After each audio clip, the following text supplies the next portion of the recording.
Барсбек орто кылымдардын эрте мезгилинде эле Эне-Сай аймагында кыргыздардын башын бириктирип, күчтүү көз карандысыз мамлекет курууну көздөгөн. Ата-бабаларыбыз мекендеген аймактарга түрк кагандыгын бийлик жүргүзүп турган мезгилде Барсбек түрк кагандыгына каршы саясатын жигердүү жүргүзгөн. Барсбек кыргыздарды сайдан, кырдан жана тоону байырлаган аймактардан чогултуп, эл кылып, ошол элдин өз алдынчалыгы үчүн күрөшкөн.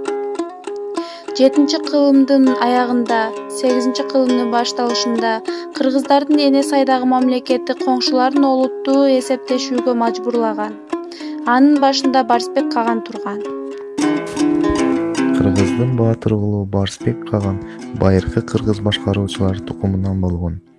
Кыргыз тарыхчыларынын айтымында 7 кылымдын аягы, 8 кылымдын башында Эне-Сейдеги мамлекеттин коңшуларын олуттуу эсептешүүгө мажбурлаган.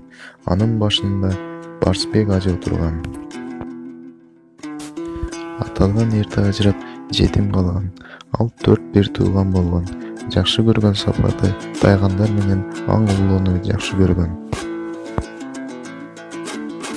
Барсбектин уруусу Умай эненин өзгөчө колдоосунда деп эсептешкен жана анын туугандары сейрек кездешчү Умайбек аттуу наам алып жүрүшчү.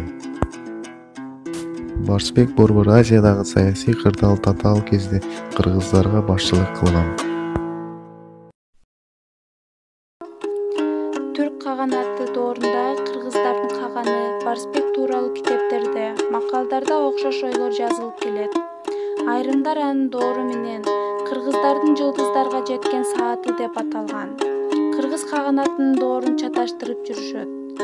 Чындыгында кыргыз каганаты 840-жылы Барсбек өлгөндөн 129-жыл өткөн соң түптөлгөндүгү анык.